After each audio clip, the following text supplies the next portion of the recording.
T20 ప్రపంచ cup లో భారత మహిళలు దూసుకుపోతున్నారు. భారత ఓపెనర్స్ ప్రత్యర్థి బౌలర్స్ పై విరుచుకుపడిన తీరు అద్భుతంగా ఉంది. ఆపై యంగ్ స్పిన్నర్ శ్రీచరణి 4 వికెట్లతో నెదర్లాండ్స్ ను వణికించింది. భారీ రన్ రేట్ తో గెలిచిన భారత్ వరుస విజయాలతో తిరుగులేని ఆధిపత్యాన్ని ప్రదర్శించింది. టాస్ గెలిచి భారత్ ను బ్యాటింగ్ ఆహ్వానించిన నెదర్లాండ్స్ వారు తీసుకున్న నిర్ణయం ఎంత ప్రమాదాన్ని సృష్టించిందో తర్వాత తెలిసి వచ్చింది. అసలే దూకుడుగాడే స్మృతి మందన, షెఫాలి వర్మ జంట నెదర్లాండ్ బౌలర్స్ పై విరుచుకుపడ్డారు. 38 బంతుల్లో 55 పరుగులు సాధించిన షెఫాలి వర్మ మొదటి వికెట్ రూపంలో వెనుదిరగా మరో ఓపెనర్ స్మృతి మందన వరుస బౌండరీతో విరుచుకుపడింది.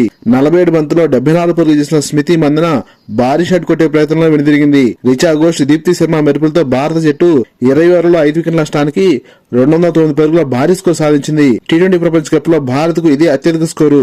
210 పరుగుల కష్టసాధ్యమైన టార్గెట్ తో బరిలెత్తిన నెదర్లాండ్స్ చెప్పుకోదగ్గ స్కోర్లు సాధించలేకపోయినప్పటికీ ఫర్వాలేదనిపించారు. ఇన్నింగ్స్ 5 ఓవర్లో నందిని శర్మ భారత్ కు మొదటి వికెట్ అందించగా ఆపై భారత స్పిన్నర్లు నెదర్లాండ్ బ్యాటర్స్ ను 30 తిప్పులు పెట్టారు.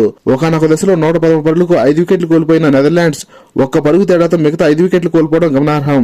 తన స్పిన్ మాయాజాలంతో అదరగొట్టిన శ్రీచరణి 4 వికెట్లు పడగొట్టగా షెఫాలి వర్మ 3 వికెట్లు పడగొట్టి భారత్ భారీ విజయం సాధించడంలో కీలక పాత్ర పోషించారు. 95 పరుగుల తేడాతో నెదర్లాండ్స్ పై ఘన విజయాన్ని అందుకున్న భారత జట్టు రన్ రేట్ ను మెరుగుపరుచుకుని పాయింట్స్ టేబుల్ లో ఆస్ట్రేలియాను దాటి మొదటి స్థానానికి చేరింది. లేటెస్ట్ క్రికెట్ అప్డేట్స్ కోసం ఈ వీడియోని లైక్ చేసి ఛానల్ సబ్స్క్రైబ్ చేసి ఆశిస్తున్నాం. Thank you for watching.